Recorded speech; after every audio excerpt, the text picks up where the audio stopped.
Ada sebuah perumpamaan yang indah yang disampaikan oleh baginda Rasulullah SAW, di mana beliau mengibaratkan bahwa sikap hidup, mentalitas orang-orang yang beriman itu seperti lebah. Sifat-sifat binatang biasanya kalau dinisbahkan kepada manusia sering berkonotasi negatif.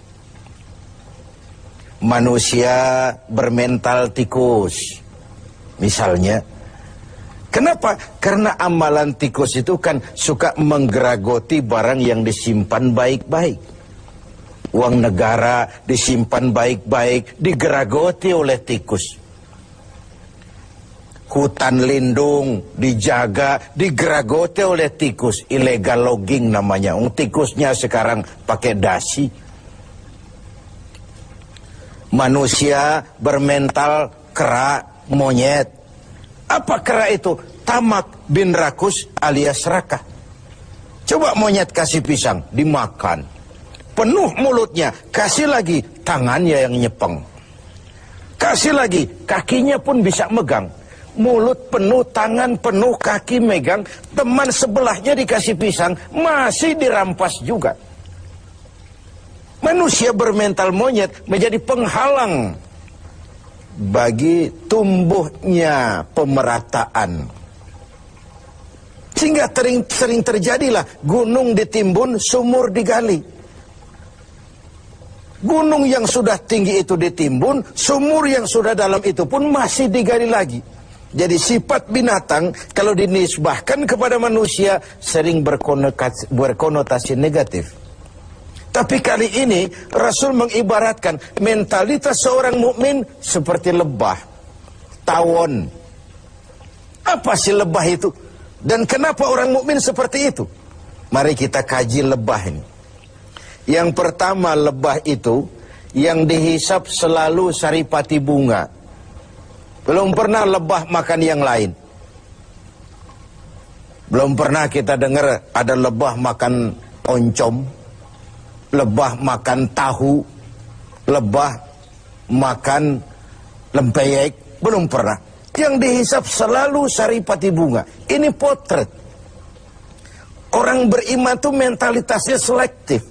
Yang dimakan yang Allah ridha, yang diminum yang Allah ridha, yang dimakan yang Allah ridha. Selektif dia. Karena apa? Karena yang kita makan, yang kita minum akan masuk ke perut besar.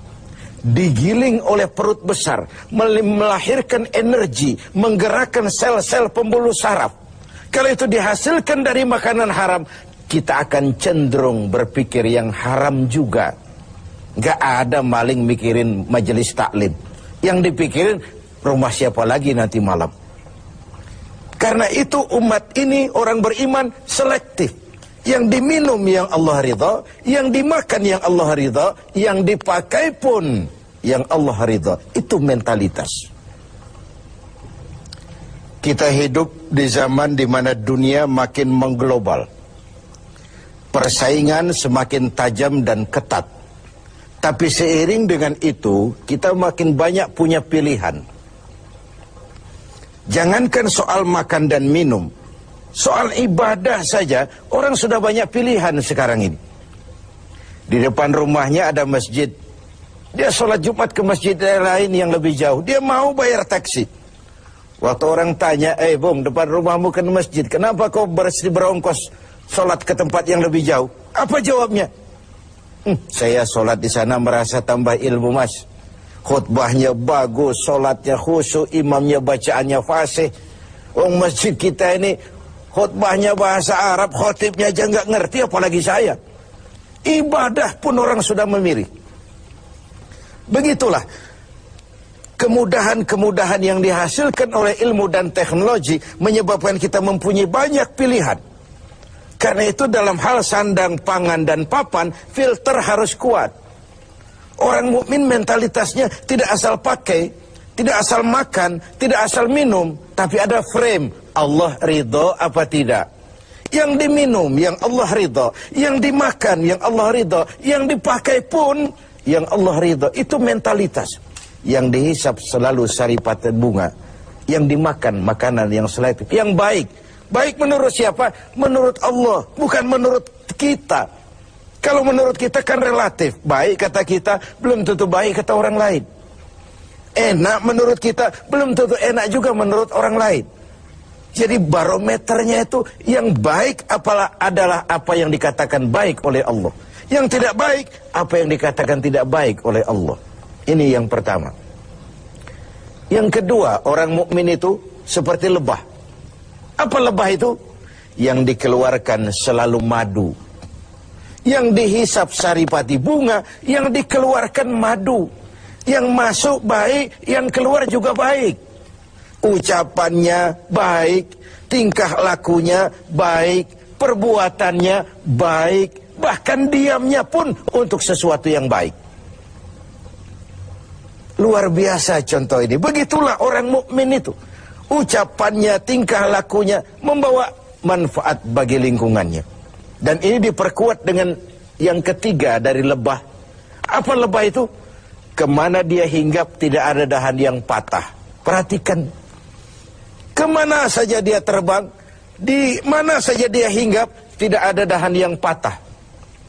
Kalau ini mentalitas orang mukmin, artinya kemanapun dia pergi, dimanapun dia tinggal, pantang dia jadi biang kerok buat lingkungannya.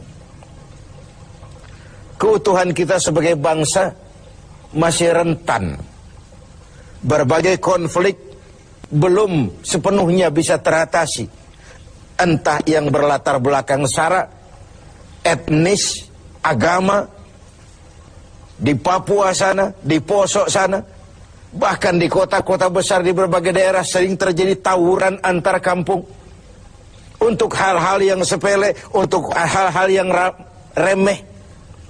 Sehingga kita kehilangan pertimbangan. Seorang mukmin tidak beriman dianggap kalau tetangganya tidak pernah aman dari gangguan lidahnya atau gangguan tangannya. Wallahi la yu'min, la yu'min, la yu'min. Sampai 3 kali Rasul menyatakan, demi Allah, belum dinyatakan beriman. Belum beriman, belum beriman. Sampai tetanggamu aman dari gangguan lidahmu dan gangguan tanganmu. Begitulah kita ini. Orang mukmin dituntut menjadi manfaat bagi lingkungannya. Kemana dia hinggap, tidak ada dahan yang patah. Tapi yang keempat, lebah. Jangan coba-coba diusik. Jangan coba-coba diganggu. Kalau sekali kita diganggu dia, kemanapun kita pergi, insya Allah dikejarnya. Nyelam di air pun masih ditunggunya. Tapi kalau tidak diusik, tidak diganggu, nggak ada lebah iseng ke pasar nyariin orang lalu menggigit orang di sana. Nggak ada. Begitu dia terusik, dia tampil menjaga harga dirinya. Dia tampil mempertahankan kehormatan dirinya. Inilah mentalitas mukmin. Dia tidak pernah buka front, gak pernah cari gara-gara, gak pernah cari musuh. Tapi bertemu musuh pun dia pantang lari. Pemirsa TV 7 yang berbahagia, kita sarikan dari 4 mentalitas ini. Pertama, orang mukmin adalah orang yang selektif. Karena kita tahu bahwa makanan dan minuman sangat mempengaruhi bukan saja pertumbuhan biologis kita, tapi juga pertumbuhan daya pikir kita. Karena begitu makanan dicerna oleh anggota tubuh kita, lalu ditransfer ke seluruh jaringan-jaringan tubuh, melahirkan energi yang menggerakkan sel-sel pembuluh saraf, maka dia akan cenderung kembali dari mana makanan dan minuman itu berasal. Kalau dia berasal dari barang yang haram, dia akan cenderung menggerakkan sel-sel pembuluh saraf untuk cenderung berpikir tentang yang haram juga. Akibatnya perbuatan pun akan mengarah kepada yang haram. Inilah Ramadan, di mana dari yang halal saja kita mengatur diri, menahan diri, konon lagi dari yang haram. Dari yang jelas halalnya kita kendalikan diri, kita atur, kita tata sedemikian rupa, konon lagi dari yang haram. Lalu yang kedua, seorang mukmin harus menjadi rahmah bagi lingkungannya. pantang dia jadi biang kerok bagi lingkungannya. Kita tahu bahwa ada 3 tujuan penjajahan ini. Pertama, ekspansi kekuasaan. Yang kedua, dominasi ekonomi. Dan yang ketiga, penetrasi kebudayaan. Dari yang pertama, kita sudah jelas bangsa yang merdeka. Tidak ada lagi kekuasaan asing yang mengatur kita, apalagi bercokol di tanah air tercinta ini. Tapi dari 2 yang terakhir, dominasi ekonomi dan penetrasi kebudayaan, kita harus masih berjuang keras untuk merdeka. Secara ekonomi, kita masih bergantung kepada bantuan asing. Lalu bermanis-manis kita anggaplah itu sebagai pelengkap. Tapi akhirnya jadi penentu. Jadi beban yang memberatkan. Bukan saja kita, tapi anak cucu kita di belakang kemudian hari nanti. Dari segi penetrasi kebudayaan, yang nampak saja food, fan, fashion, anak-anak kita habis dijajan. Food, makanan. Anak-anak kita tidak bangga lagi dengan produk bangsa kita sendiri. Food, belum lagi fashion. Disinilah kita harus punya filter yang kuat dalam dunia yang makin mengglobal, di mana kita berhadapan dengan sekian banyak pilihan. Bukankah kita ingat riwayat Nabi Nuh mengantisipasi banjir? Beliau oleh Allah diperintahkan membuat kapal. Seperti itulah kita sekarang ini. Mungkin sebagian kita menghadapi banjir lumpur di Sidoarjo sana. Tapi yang tidak, kita tetap menghadapi fase-fase banjir itu. Entah banjir maksiat dan munkarat, entah banjirnya peradaban dan kebudayaan yang menghancurkan moral anak-anak kita. Menghadapi banjir seperti itu, bersikaplah seperti Nabi Nuh terhadap umatnya dan Nabi Nuh terhadap putranya sendiri. Apa yang terjadi? Kan'an putra Nabi Nuh tidak ikut naik ke kapal, tapi kumpul di darat bersama orang-orang kafir. Sebagai orang yang punya tanggung jawab, Nabi Nuh memanggil putranya untuk ikut naik ke kapal, jangan sampai hanyut ditelan banjir. Begitulah kita harus menyelamatkan anak-anak kita, naik kapal iman, naik kapal kebersamaan, naik kapal keselamatan, agar tidak dihantam oleh banjir.